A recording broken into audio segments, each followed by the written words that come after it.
Cassidy Whitman, 28, stared at the wedding invitation in disbelief as her world crumbled. The elegant cream envelope addressed only to her parents excluded her name entirely while including her younger sister. Her parents' dismissive laughter echoed in her ears. It's just Melissa being Melissa, a harmless prank between sisters. But as family secrets unraveled over the next 3 months, Cassidy would discover that this prank was merely the first domino in a cascade of betrayal that would permanently shatter her family's facade.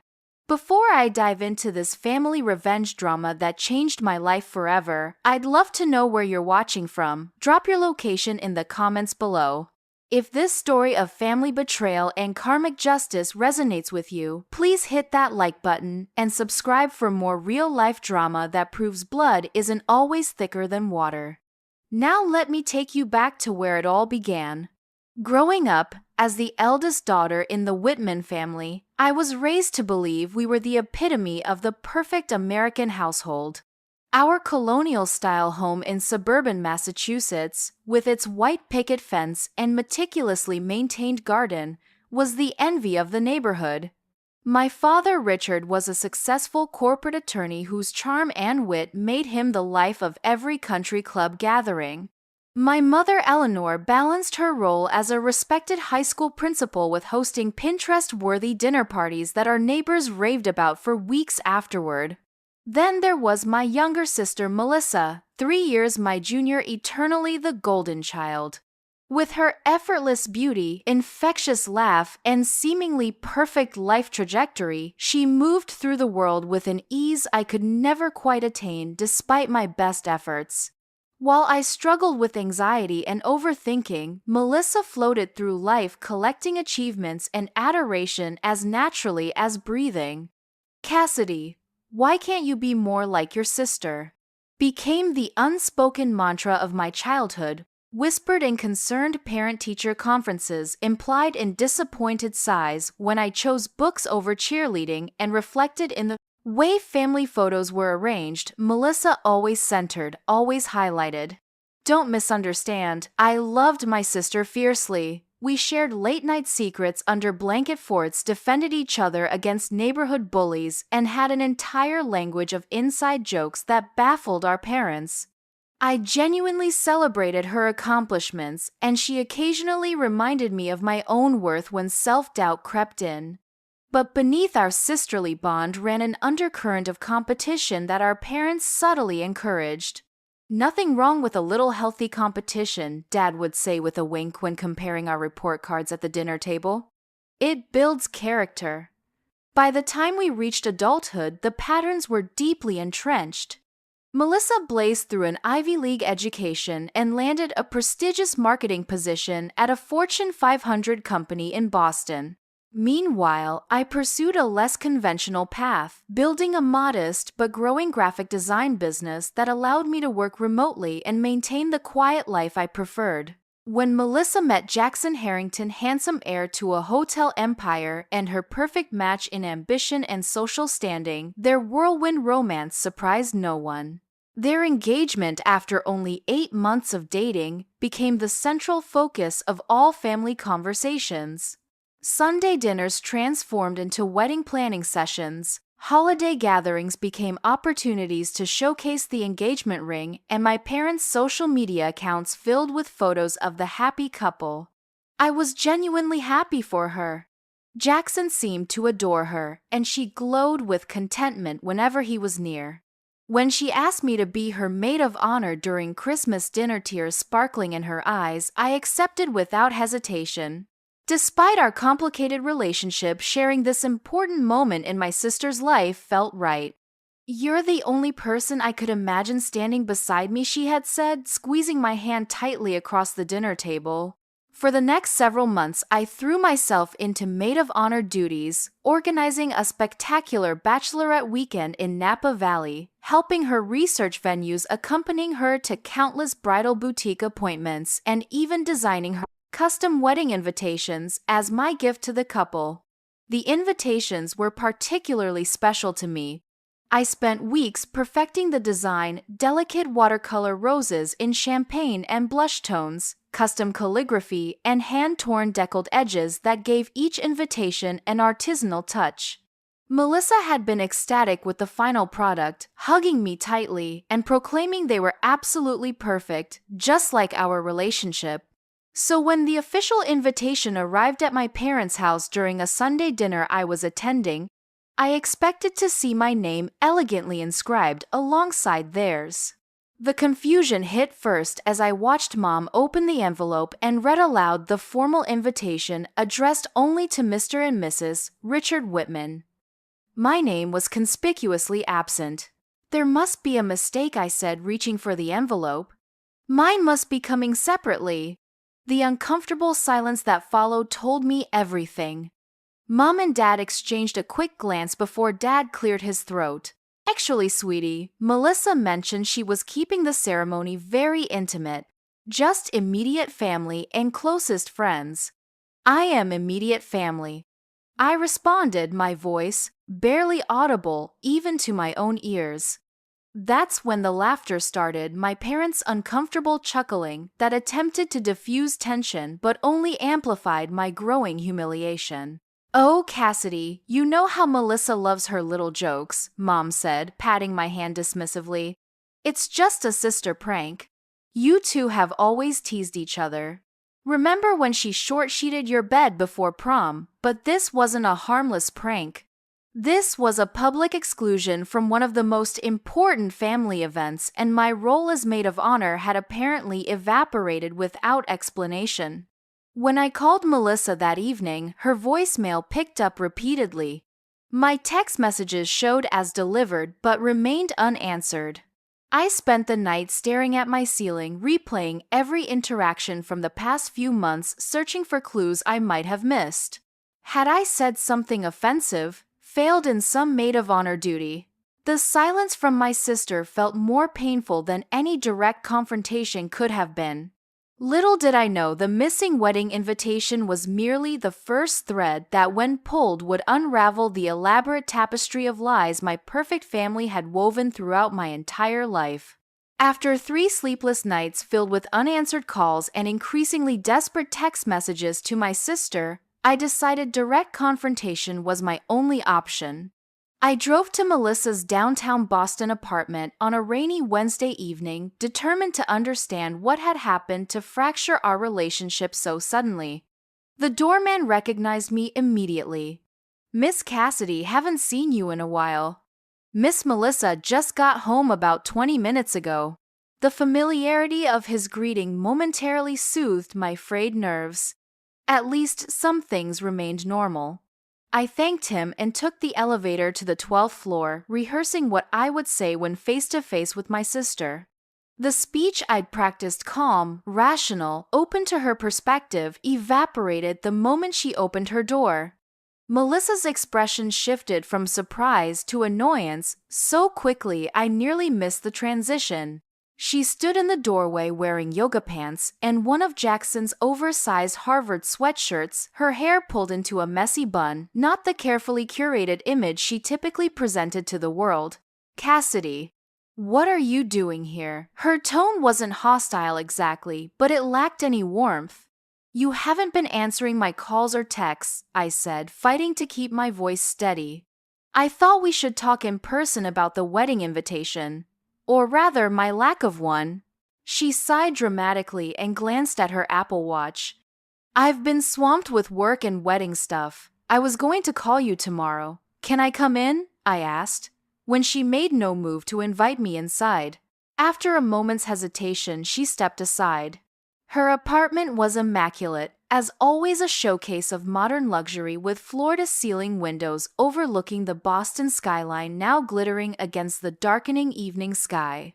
So I prompted when she remained silent, busying herself with adjusting throw pillows on her pristine white couch. "Look, it's not personal," she finally said, though everything about her body language contradicted this statement. "Jackson and I decided to keep the ceremony extremely intimate. 50 guests maximum." 50 guests is hardly extremely intimate, Melissa. And I'm your sister, your maid of honor. At least, I thought I was. She avoided my gaze, suddenly fascinated by a loose thread on her sleeve. About that, we've restructured the wedding party. Jackson's sister will be my matron of honor now. It makes more sense since she'll officially be family. And I won't be, since when are siblings not family? The hurt in my voice was unmistakable. You know what I mean, she snapped, her facade of calm finally cracking. Jackson's family is investing a lot in this wedding. His parents have certain expectations about how everything should be, and I don't meet those expectations, I challenged. Something in her expression shifted, then a hardness I'd rarely seen directed at me. If you really want to know, no, you don't. Jackson's family is extremely image conscious. They're old money, Cassidy. Everything about this wedding needs to be perfect. The implication hung in the air between us, too cruel to be spoken aloud, yet impossible to ignore. I wasn't perfect enough to be included in her special day. That's bull, and you know it, I said, anger finally overtaking hurt. We designed the invitations together. You asked me to be your maid of honor in front of our entire family. What changed? Nothing changed, she insisted, but her eyes slid away from mine. I just realized as we finalized details that having you in the spotlight might be uncomfortable for you. You've always hated being the center of attention. So you're uninviting me for my benefit. I couldn't keep the bitterness from my voice. How incredibly thoughtful of you. God, why do you always have to be so dramatic? She exclaimed, throwing her hands up in exasperation. This is exactly why I didn't want to have this conversation, because heaven forbid anyone disrupt the perfect Melissa narrative, I retorted. The buzzing of her phone interrupted whatever she was about to say next. She glanced at the screen and her expression softened immediately. I need to take this. It's Jackson. As she stepped into her bedroom to take the call, I wandered to the kitchen island where her laptop sat open. I hadn't intended to snoop, but the email displayed prominently on the screen caught my attention immediately. From emwhitman@gmail.com. Subject: re-wedding, guest list concerns. The words, your sister and potential scene jumped out at me from the preview text. Before I could consider the ethics of my actions, I clicked to expand the email. Melissa, darling, Dad and I have been discussing your concerns about Cassidy's presence at the wedding. While we understand your worries given her recent emotional state and that unfortunate incident at your engagement party, we agree it might be best to minimize her role. Perhaps, rather than excluding her entirely, which might cause an even bigger potential scene, we could seat her with your father's cousins from Arizona. They hardly know her, and they'll be at the far table near the kitchen entrance. Remember, this is your special day. You shouldn't have to worry about managing your sister's unpredictable moods or having her awkwardness reflected in the wedding photos that will hang in the Harrington summer home. Let's discuss further at Sunday dinner. Jackson's mother mentioned concerns about the seating chart as well. Love, Mom. I stared at the screen, my hands trembling. Recent emotional state. Unfortunate incident I had, attended their engagement party, congratulated the couple sincerely, and left early with a migraine. There had been no incident that I could recall. More disturbing was the casual way my mother dismissed me as an embarrassment to be hidden away, a potential problem to manage. This wasn't just Melissa being bridezilla, this was my entire family conspiring to minimize my presence because I somehow didn't fit their perfect image. When Melissa returned from her bedroom, her irritation had transformed into ice-cold fury. You read my emails. Are you serious right now? I'm serious. You and Mom are discussing hiding me near the kitchen entrance like some shameful family secret, and I'm the one being inappropriate. You weren't supposed to see that, she said, slamming her laptop closed. Clearly, just like I wasn't supposed to notice being excluded from your wedding. I could feel tears threatening, but refused to give her the satisfaction of seeing me cry. What unfortunate incident at your engagement party are you talking about? I left early with a migraine. She laughed, then a harsh, unfamiliar sound. Is that what you think happened? You really don't remember drinking 3 glasses of champagne and telling Jackson's mother? Her facelift made her look perpetually surprised. The accusation felt like a physical blow. That never happened. I had 1 glass of champagne and took my medication. You know alcohol interacts badly with my migraine meds. Well, everyone else remembers differently, she said with finality, including Jackson's parents. They specifically requested you have a minimal role in the wedding. I'm actually doing you a favor by not making you sit through an event where you clearly aren't wanted. The room seemed to spin around me as the implications of her words sank in. My family had been discussing me, judging me, creating a narrative about me that didn't align with reality. Worse, they seemed to believe their version of events despite my lived experience. You know what? You're right, I said, gathering my coat and purse with shaking hands. I wouldn't want to be somewhere I'm not wanted. Consider me officially uninvited to your perfect wedding with your perfect in-laws and your perfect life. As I reached the door, a final devastating thought occurred to me. I turned back to face my sister, who was already reaching for her phone, likely to report our confrontation to our parents. One more thing. Did I actually design the invitations you sent out, or was that another part of this elaborate charade? The flicker of guilt that crossed her face was answer enough. I see. Well, congratulations, Melissa. You finally won the competition I never realized we were still having. I left her apartment with my head held high, but the moment the elevator doors closed behind me, the tears I'd been fighting finally fell freely. Something fundamental had broken between us, something I wasn't sure could ever be repaired. What I didn't know as I drove home through the rain-slicked streets of Boston was that this confrontation would set in motion a series of revelations that would expose far darker family secrets than a wedding invitation. Slight? The real betrayal was only beginning to surface. 2 weeks after my confrontation with Melissa, I threw myself into work, accepting every freelance design project that came my way. The distraction of 18-hour workdays left little time to dwell on family drama or the approaching wedding date that would now pass without my presence.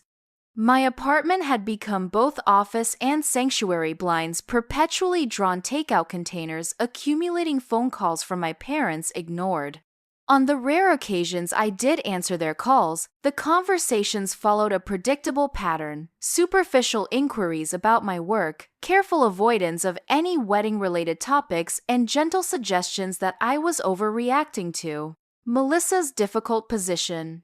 They never acknowledged the email I had seen or offered any explanation for their willingness to hide me away at the reception like an embarrassing family secret. Families go through rough patches, my father had said during our last conversation. This will all blow over after the wedding. But some fractures can't simply blow over, and the chasm between my reality and my family's version of events seemed unbridgeable. It was during this self-imposed isolation that the package arrived, a nondescript brown box with no return address, delivered by courier rather than regular mail. Inside, nestled amid crumpled newspaper, lay a leather-bound journal with a simple note attached. Cassidy, I believe this belongs to you. Your grandmother would have wanted you to have it. I'm sorry it took me so long to do the right thing. Aunt Martha, my father's sister Martha, had been effectively excommunicated from family gatherings years ago following an unspecified disagreement with my parents. As children, Melissa and I had been told Aunt Martha had lifestyle differences that made her presence at family functions complicated. Over time, she had faded from family photos and conversations, becoming little more than an occasional reference when my parents needed to illustrate the consequences of defying family expectations. The journal's worn cover bore my grandmother Eleanor's initials, the grandmother I'd been named after but had never met. She had died when I was barely 2 years old, leaving behind only vague impressions and the stories my parents occasionally shared of her nervous disposition and fragile health. Curiosity piqued. I opened the journal and discovered it was actually a detailed account of therapy sessions spanning nearly 3 decades. My grandmother had meticulously documented her struggles with what would now be recognized as severe anxiety and depression conditions that mirrored my own mental health challenges with uncanny precision.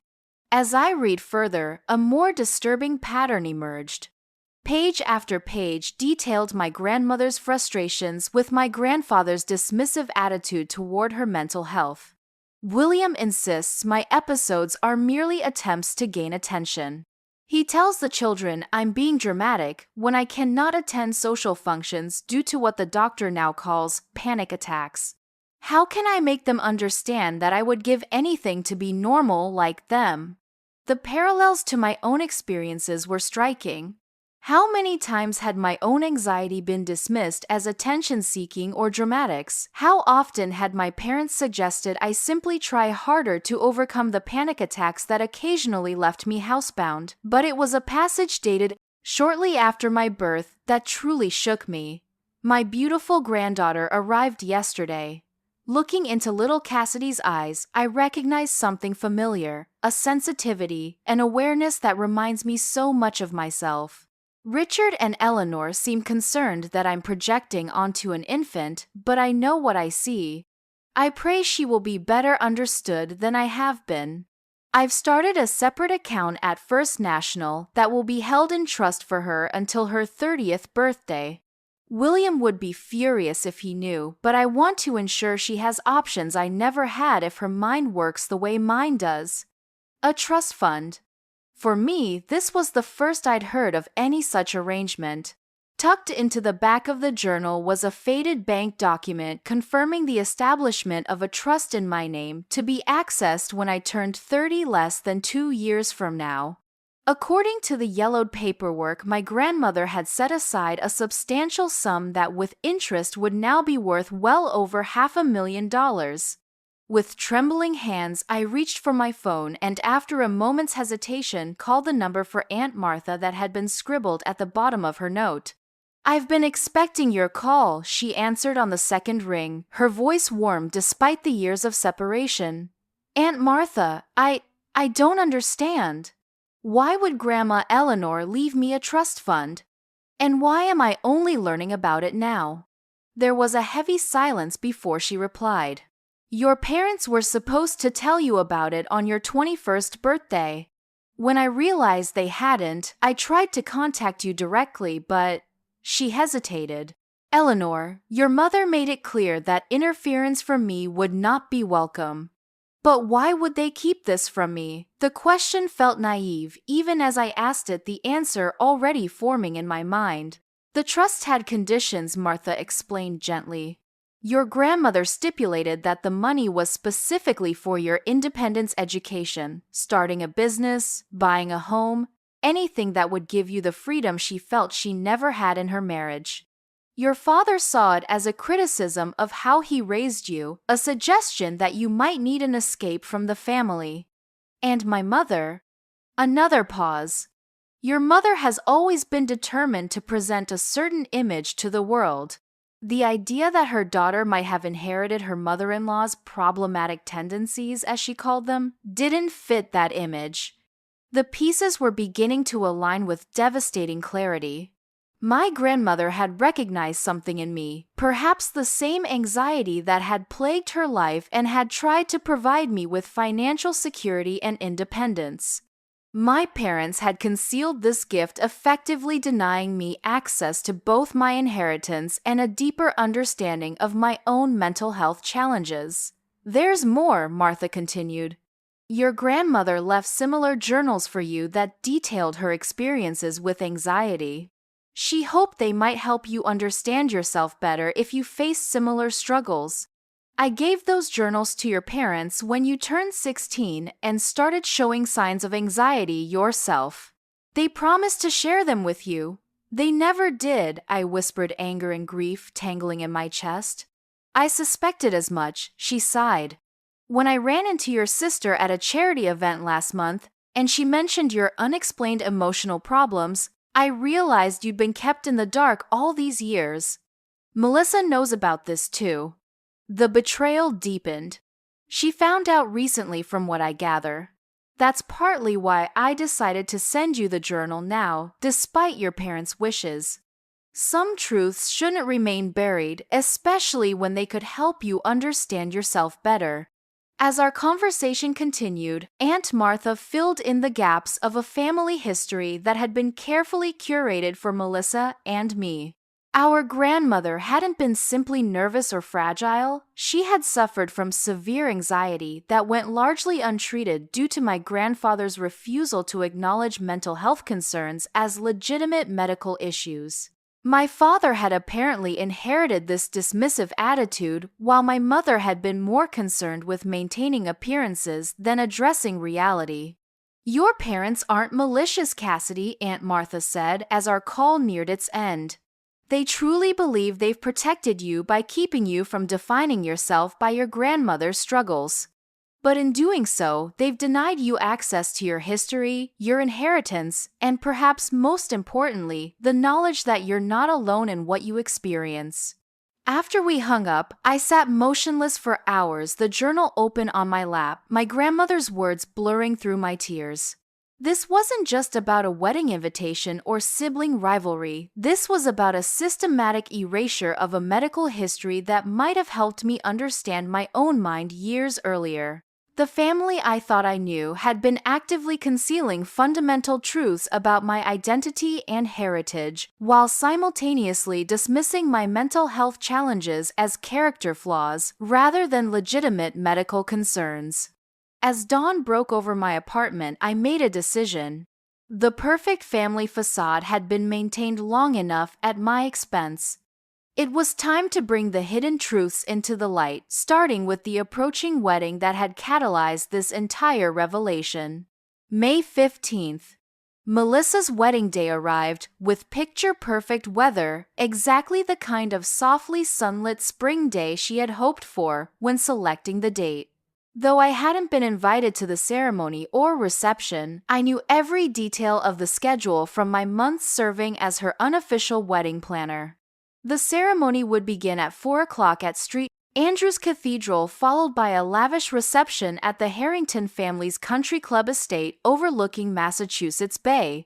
For 2 weeks after my conversation with Aunt Martha, I had methodically gathered documentation, the original trust paperwork, copies of my grandmother's journals, bank statements confirming the trust's current value, and medical records documenting my anxiety diagnosis from age 16.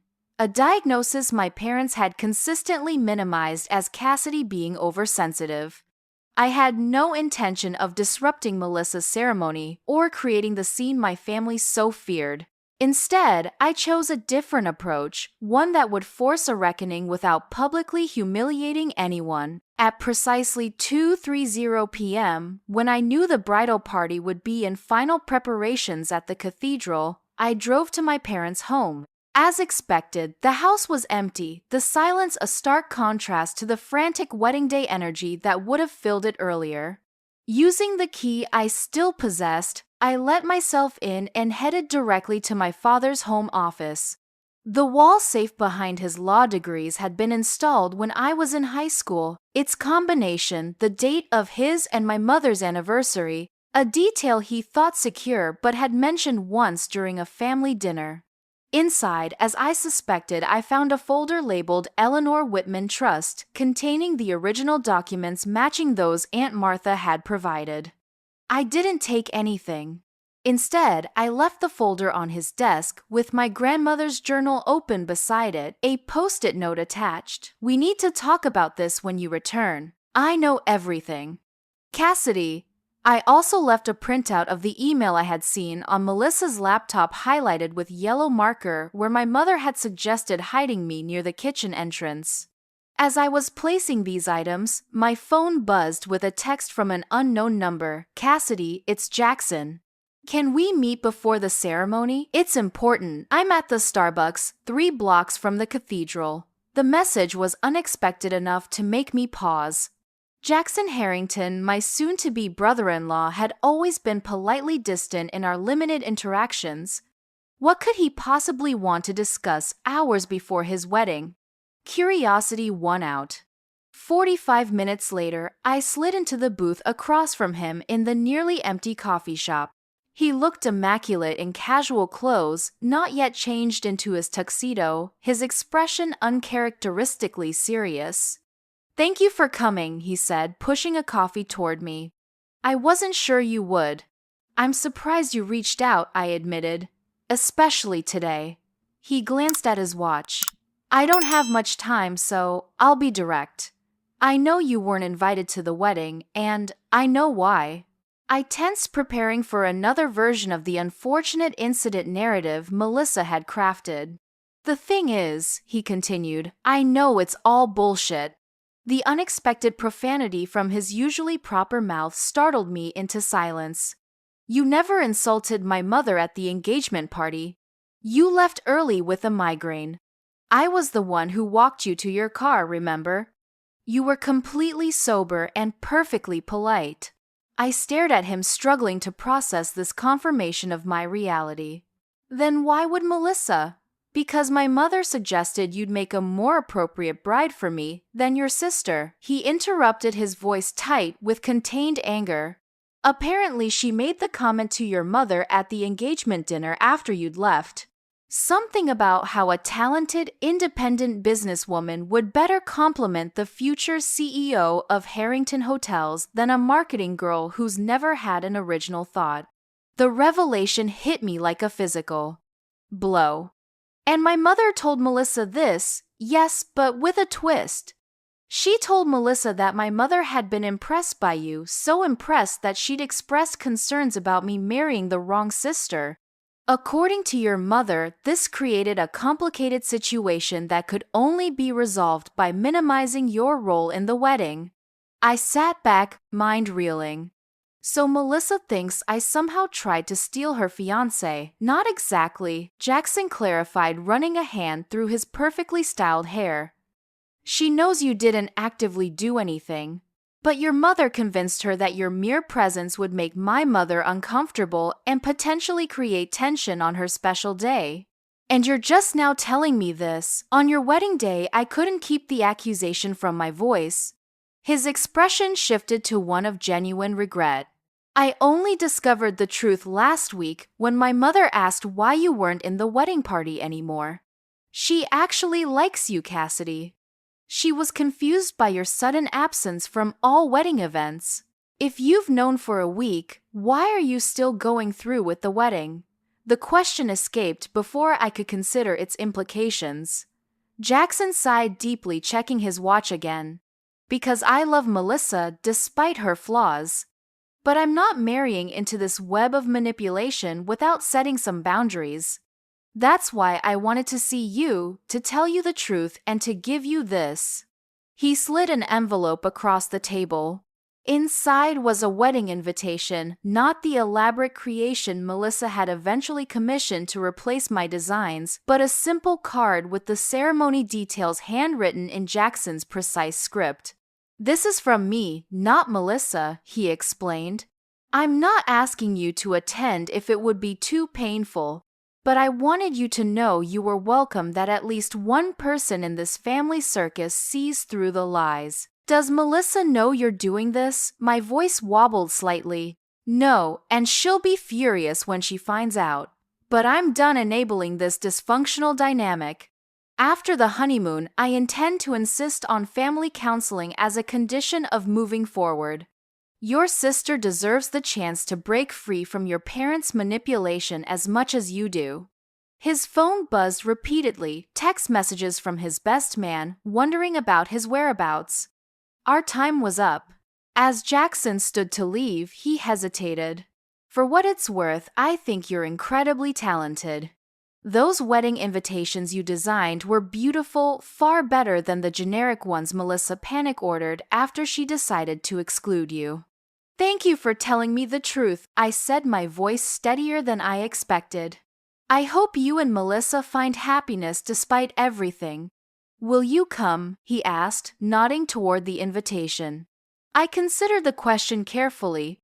Attending would certainly create the scene my family had worked so hard to avoid. It would force a public confrontation for which none of them were prepared. No, I finally answered, but not because I'm uninvited.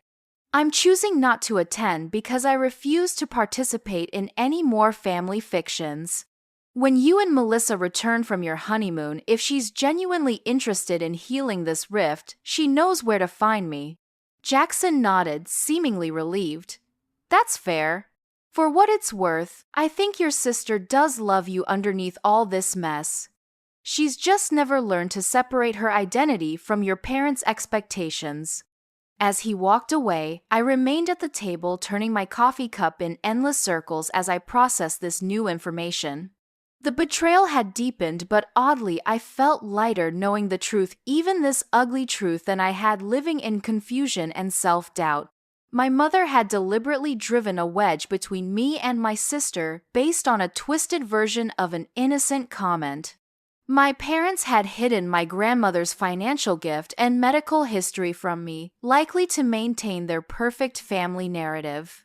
And my sister, rather than questioning any of this, had embraced the role of victim in a rivalry that existed primarily in our parents' creation. The realization crystallized my next steps with unexpected clarity. I wouldn't attend the wedding or create a public spectacle. Instead, I would do something far more powerful. I would reclaim my narrative and my independence simultaneously. By the time the wedding ceremony was scheduled to begin, I had returned to my apartment and opened my laptop. With steady hands, I began composing 3 letters. The first was to the bank managing my grandmother's trust, formally requesting access to the funds on my 30th birthday, and inquiring about any legal steps required to secure my inheritance. The second was to a realtor in Seattle, where I'd always dreamed of relocating my business. I'm interested in viewing properties in the $400,000 range. I wrote, a surge of empowerment flowing through me as I imagined a fresh start 3,000 miles from the family drama. The third letter was addressed to my parents and Melissa. In it, I laid out everything I had discovered: the trust, the hidden journals, the manipulated narrative about the engagement party, and Jackson's revelation about our mother's role in driving us apart. I won't participate in family fictions anymore, I concluded. When you're ready for honest conversation and genuine reconciliation, I'll be open to that. Until then, I'm choosing to honor my grandmother's legacy by building the independent life she envisioned for me, one based on truth rather than appearances.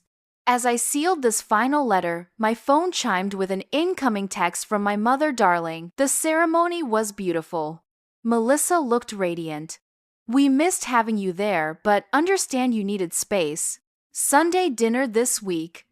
We can put this unpleasantness behind us. Even now, after everything, she was clinging to the narrative of perfect family harmony, glossing over the deliberate exclusion as my choice rather than theirs, needing space rather than being uninvited. I didn't respond. Instead, I opened my browser and purchased a one-way ticket to Seattle for the following week. The time for family fictions had ended. My new chapter 1, written on my terms with my grandmother's blessing and financial support, was about to begin. Hey everyone, I'm taking a short breather here before diving into how everything unfolded after the wedding. If you're feeling as shocked as I was about my family's manipulation, hit that like button and leave a comment letting me know if you've ever discovered hidden family secrets that changed your perspective on everything. Do you think I was right to step back rather than create drama at the wedding? I'd love to hear your thoughts while I grab some water before continuing this wild family saga. The Pacific Northwest welcomed me with its characteristic misty embrace when I landed at SeaTac Airport 1 week after Melissa's wedding. Having left behind Massachusetts' familiar landscapes and suffocating family dynamics, I found Seattle's moody skies and evergreen-covered hills strangely comforting, a physical manifestation of the fresh start I desperately needed. My temporary housing, a furnished apartment with floor-to-ceiling windows overlooking Elliott Bay, would serve as both home and office until I found a permanent residence. The rent was exorbitant, but for the first time in my life, I allowed myself financial freedom without guilt, knowing my grandmother had intended her gift to provide exactly this kind of independence. I had left Boston with minimal fanfare and maximal determination, sending my parents and Melissa the letter I had composed on the wedding day, then silencing my phone to their inevitable responses. Only once I was settled in Seattle did I finally check the barrage of messages they had left. My mother's texts evolved from casual, "Let me know when you're free for lunch next week," to concerned "Cassidy, please call us, we're worried," to indignant, "This behavior is exactly why your sister was concerned about including you." My father's voicemails maintained his practiced attorney's calm but carried an undercurrent of control. "This trust situation can be resolved discreetly if you'll just come home and discuss it rationally." Melissa sent a single text. "How could you tell Jackson about our family business? You've always been jealous of my happiness." None of them acknowledged the truth of my accusations or expressed genuine remorse for their deceptions. Their primary concern seemed to be damage control rather than reconciliation, which only strengthened my resolve to build a new life 3,000 miles away. The realtor I had contacted, Sophia Chen, proved invaluable in helping me navigate Seattle's competitive housing market. Within 2 weeks, I had placed an offer on a modest but charming craftsman-style house in Fremont, a quirky neighborhood whose unofficial motto, "De libertas quercas," freedom to be peculiar, resonated with my newfound independence. "It needs some work," Sophia warned as we toured the slightly shabby rooms with their original hardwood floors and built-in bookshelves, "but the bones are good and it's zoned for mixed use. You could have your design studio right here." The possibility of a combined home and workspace, something I could truly make my own, far from my parents' influence, was irresistible. When my offer was accepted, I used a portion of my trust fund for the down payment without hesitation, honoring my grandmother's wish that the money provide me with the freedom she never had. As I settled into Seattle life, I began rebuilding my graphic design business, reaching out to previous clients who could work with me remotely, and researching local businesses that might need my services. The divorce from my family's narrative was professionally liberating. No longer did I downplay my career as just freelancing to avoid outshining Melissa's corporate achievements. Instead, I rebranded myself boldly as Cassidy Whitman Design and launched a website showcasing my most innovative work. It was through this professional reinvention that I received an unexpected email one rainy October afternoon from jackson.harrington@harringtonhotels.com. Subject: design proposal request. "Dear Cassidy, I hope this message finds you well and settling into Seattle life. Melissa mentioned you had relocated, though she was vague about the details. I'm reaching out in a professional capacity. Harrington Hotels is launching a new boutique brand targeting younger travelers, and your design aesthetic would be perfect for our branding materials. This would be a substantial contract with considerable creative freedom. I've attached preliminary details if you're interested." On a personal note, things have been complicated since our conversation before the wedding. Melissa and I are working through some issues with a counselor, as I insisted. She doesn't know I'm contacting you professionally, but I believe this separation of business and family might eventually create a bridge. No pressure to accept, of course. Best, Jackson. The email left me conflicted. On one hand, the Harrington Hotels contract would be career-changing, exactly the kind of high-profile project that could establish my studio nationally. On the other, working with Jackson would indirectly maintain a connection to the family dynamics I was trying to escape. After several days of consideration, I responded affirmatively to the professional opportunity while maintaining clear boundaries about the personal situation. Jackson respected this approach, and over the following weeks, our collaboration remained strictly business-focused virtual meetings attended by his marketing team, formal design briefs, and professional feedback. However, during our 5th conference call, as the other participants signed off, Jackson remained online. Cassidy, do you have a minute? He asked, his usual corporate polish temporarily absent. Is there something about the designs you want to discuss privately? I kept my tone professionally neutral. No, the designs are excellent. He paused, seeming to gather his thoughts. It's about Melissa. She found your letter while we were unpacking after the honeymoon. My heart raced. I see. She didn't take it well initially, he continued.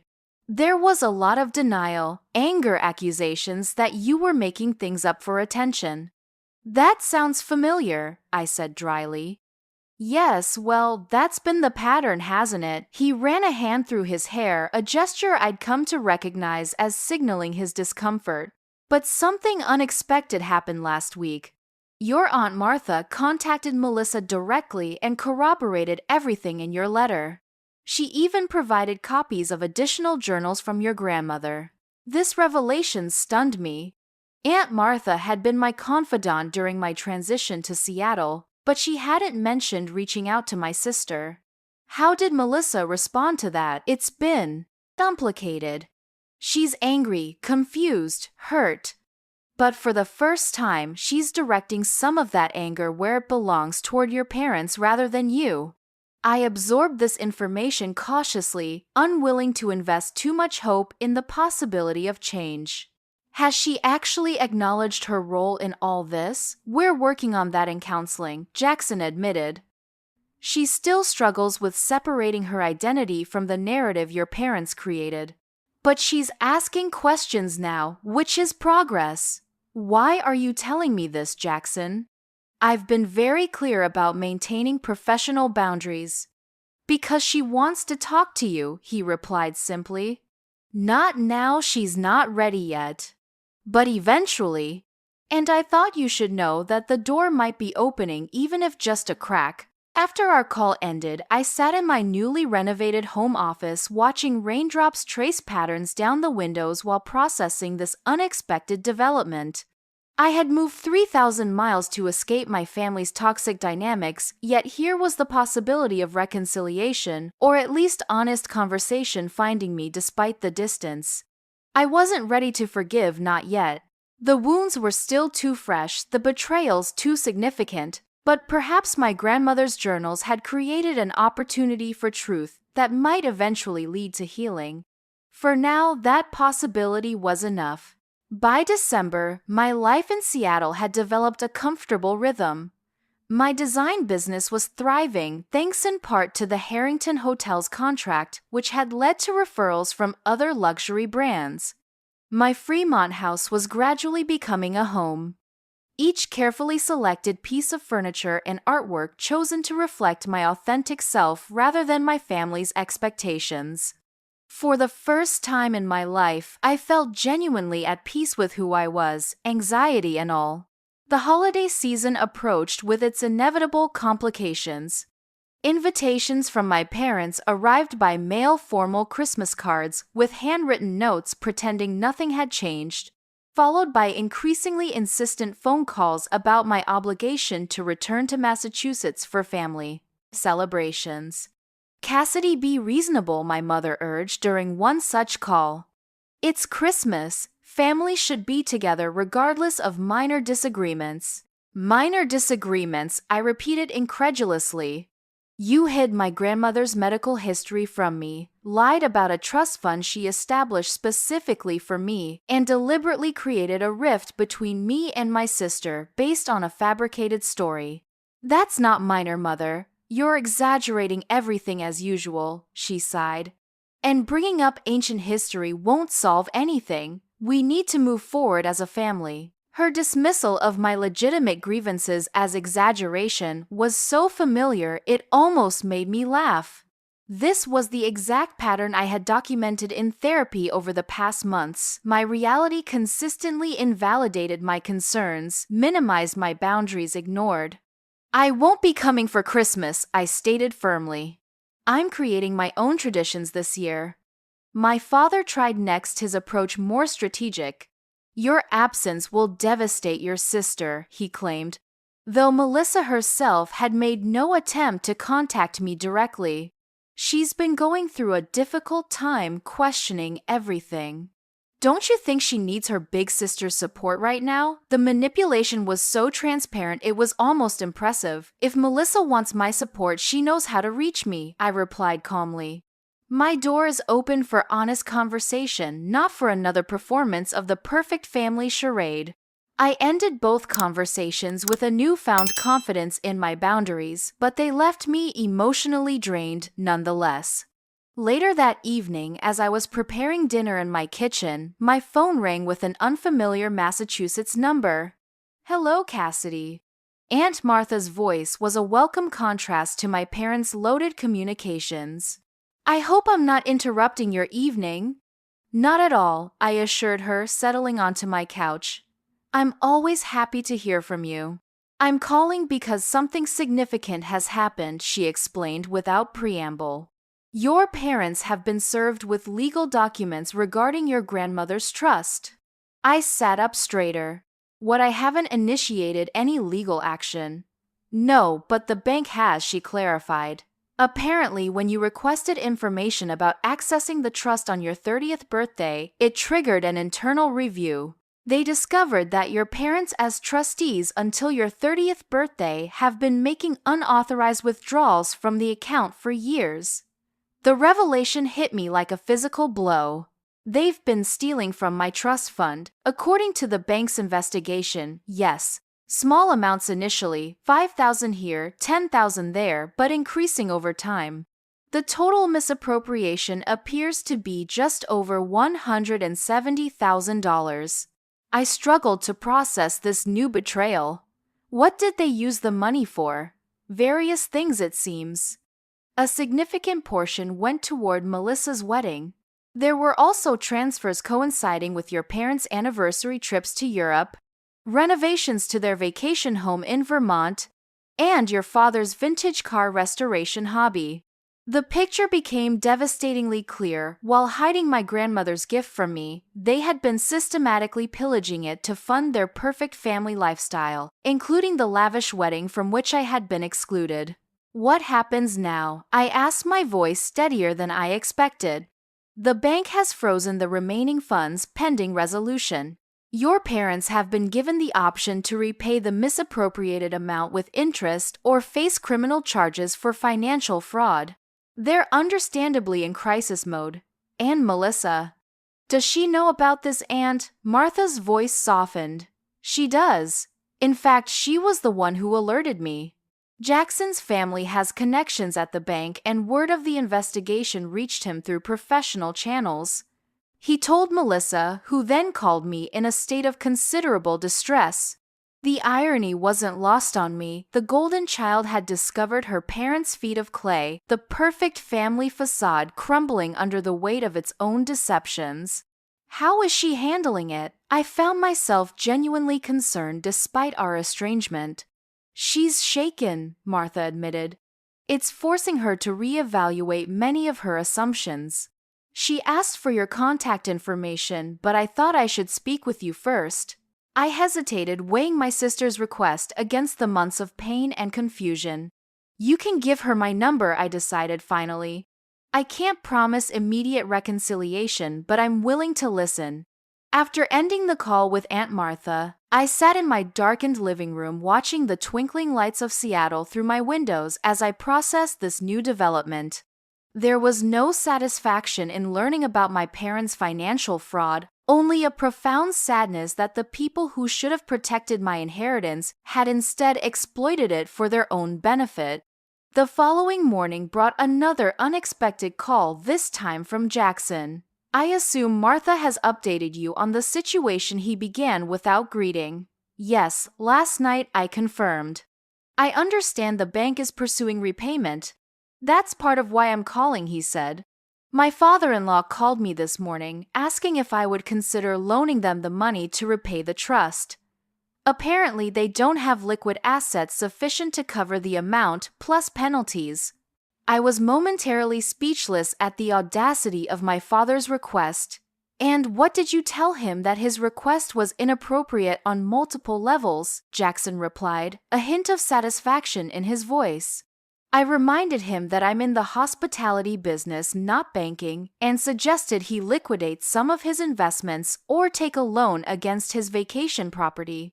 Thank you for respecting those boundaries, I said sincerely. It's the least I could do, he sighed. Look, Cassidy, there's another reason I called. Melissa is planning to contact you today. She's not in a good place. The revelations about your parents have hit her particularly hard because she was the favored child who benefited from their manipulation. I finished for him. Exactly. She's questioning everything now, her wedding, her relationship with you, even our marriage. She's terrified that she's become just like them. The vulnerability in his voice was striking. Whatever Melissa's flaws, Jackson clearly loved her deeply. When she calls, I'll listen, I promised. That's all I can offer right now. That's all she deserves at this point, he acknowledged. Thank you. Melissa's call came that afternoon as I was finishing a client presentation. Seeing her name on my screen after months of silence sent a surge of complicated emotions through me: anger, hurt, curiosity, and a lingering sisterly concern I couldn't entirely suppress. Cassidy. Her voice sounded smaller than I remembered, lacking its usual confident edge. Thank you for taking my call. Of course, I replied neutrally. Martha mentioned you wanted to talk. I don't even know where to start, she admitted, after a painful pause. Everything I thought I knew about our family, about Mom and Dad, about you and me, it's all falling apart. I know the feeling, I said, unable to keep a hint of bitterness from my tone. You've known longer than I have, she acknowledged. I should have listened when you tried to tell me. It was the closest thing to an apology I had ever heard from my sister, and it momentarily disarmed me. Why didn't you? I asked, not accusingly, but with genuine curiosity. She was quiet for so long I thought we might have lost connection. Because believing you meant questioning everything, she finally answered. It meant accepting that our parents had lied, that they had manipulated both of us, that our entire family dynamic was built on deception. It was easier to think you were exaggerating or being dramatic. Just like Grandma Eleanor was supposedly dramatic about her anxiety, I noted. Yes, she whispered. The pattern was right there all along, wasn't it? The way they dismissed your mental health struggles the same way they dismissed hers. The way they pitted us against each other while pretending to encourage healthy competition. Her recognition of these patterns felt like a first step towards something I hadn't allowed myself to hope for: genuine understanding. Jackson says you're building a new life in Seattle, she continued. That your business is doing well. It is, I confirmed. I'm finally living the life Grandma Eleanor wanted for me, one where I'm valued for who I am. Not how well I conform to someone else's expectations. I envy that clarity, Melissa confessed. I'm still figuring out who I am without their approval. The conversation continued for nearly 2 hours, meandering through painful memories and recent revelations. Melissa explained that our parents were facing not only financial repercussions, but social ones as well. Their carefully cultivated reputation in tatters as news of the trust fund misappropriation spread through their social circle. The perfect family facade had crumbled completely, leaving them scrambling to maintain any semblance of control. They're still in denial, she told me. Dad insists he was borrowing from the trust with the intention of repaying it before you turn 30. Mom claims she had no knowledge of the financial arrangements, though the bank records show she signed several of the transfer authorizations. And how are you handling all this? I asked, finding myself genuinely concerned for my sister's well-being. I'm in therapy 3 times a week, she admitted with a hollow laugh, trying to unpack 30 years of manipulation and figure out how much of who I am was shaped by their distorted expectations. Jackson's been incredibly supportive, but it's a lot for him to deal with too. As our call neared its end, Melissa asked the question I had been anticipating. Do you think we could ever be sisters again? Real sisters, not the twisted competition they created. I considered her question carefully before responding. I think we could try eventually, but it would require complete honesty and a lot of patience. We'd essentially be building a new relationship from scratch. I'd like that, she said softly. Not now, I know we both need time. But maybe someday. Someday, I agreed, surprised by how much I meant it. In the weeks that followed, the legal proceedings against my parents continued.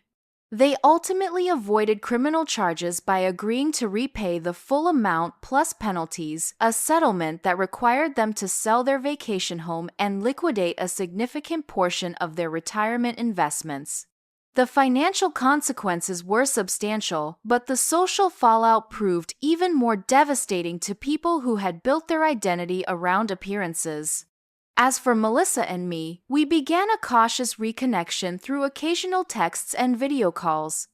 Our conversations remained careful, sometimes awkward, but increasingly authentic.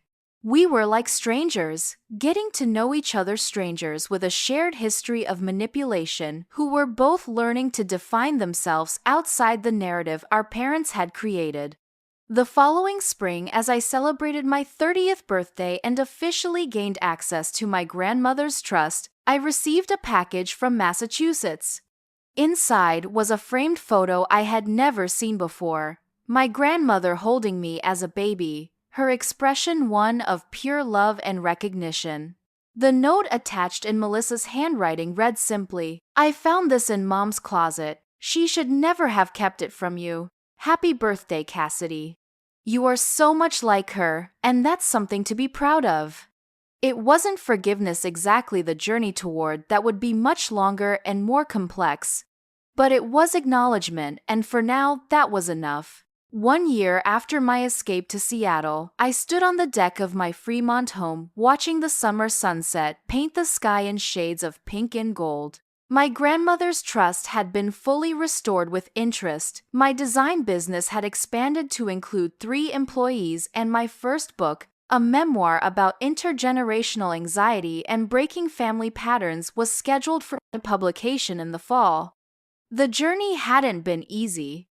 There were still nights when I woke from dreams in which my parents' dismissive laughter echoed in my ears, still moments when I questioned my own memories and perceptions, the lasting impact of years of gaslighting and invalidation. But therapy, distance, and the validation of my grandmother's journals had gradually helped me rebuild my sense of reality and self-worth. My parents remained largely unrepentant, offering carefully worded non-apologies that acknowledged miscommunications and misunderstandings without taking genuine responsibility for their deliberate deceptions. I maintained minimal contact with them, holiday cards and occasional brief phone calls that remained superficial but civil. Melissa and Jackson, however, had become unexpected allies in my healing process. Their marriage had weathered the family crisis, emerging stronger for the honest conversations it had forced. Melissa continued her intensive therapy, gradually untangling her identity from our parents' expectations and developing a stronger sense of self. In a surprising twist, she had recently left her corporate marketing position to start her own event planning business, a career path our parents deemed unstable, but that brought her genuine satisfaction. 6 months earlier, Melissa and Jackson had visited Seattle, their first trip to see my new home. The reunion had been tentative at first, years of complicated history hanging between us like an invisible barrier. But as we explored the city together, something shifted. Without our parents' influence creating artificial competition, we discovered commonalities we had never been allowed to recognize: similar tastes in music and art, shared values about authenticity and personal growth, even the same sarcastic sense of humor. On their final evening in Seattle, as we shared a bottle of wine on my deck, Melissa had asked the question I hadn't realized I was waiting for: "Will you forgive me someday?" The vulnerability in her eyes had reminded me powerfully of my own reflection during those dark days after the wedding invitation revelation. I'm already starting to, I had answered truthfully. We were both victims of their manipulation, Melissa. The difference is that I saw it earlier because I was on the losing end. She had nodded, tears spilling silently. I should have protected you. As your sister. We can protect each other now, I had offered, reaching for her hand. Moving forward. That conversation had marked a turning point in our relationship, not an instant restoration of sisterly closeness, but the beginning of something new and potentially stronger than what had existed before. We now spoke weekly, sharing business advice books that had helped us process our family trauma and the small victories of our independent lives. As I reflected on this journey while watching the Seattle sunset, my phone chimed with a text from Aunt Martha. Your grandmother would be so proud of the woman you've become. Not despite your sensitivity, but because of it. You have her strength and her compassion. I smiled, tracing my fingers over the framed photo of my grandmother that now held a place of honor in my living room. The inheritance she had left me extended far beyond financial security. It included the courage to recognize unhealthy patterns, the strength to break free from them, and the compassion to begin healing the wounds they had created. The perfect family illusion had been shattered, but from its fragments something authentic was slowly emerging, relationships based on truth rather than appearances, connections strengthened by shared healing rather than shared deception. My journey wasn't finished. There would be more challenges, more painful revelations, more difficult choices. But standing in my own home, living a life aligned with my authentic self, I finally understood what my grandmother had wanted for me all along. Not perfection, but freedom. Freedom to be imperfect, to be sensitive, to be fully human. Freedom to define family on my own terms based on mutual respect and genuine love rather than obligation and appearances. That was the true inheritance she had left me, one that no one could ever take away again. Thank you so much for watching this story of family betrayal and eventual healing. If you've experienced similar family dynamics or discovered hidden truths that changed your perspective, I'd love to hear your thoughts in the comments below. Has karma ever served justice in your family situations? Don't forget to hit that like button if this resonated with you, subscribe for more real stories about family dynamics and personal growth, and share this video with anyone who might need to hear that they're not alone in their family struggles. I'm grateful for this community where we can share our experiences and support each other through life's most challenging relationships. Until next time, remember that sometimes the most beautiful new beginnings come from the most painful endings.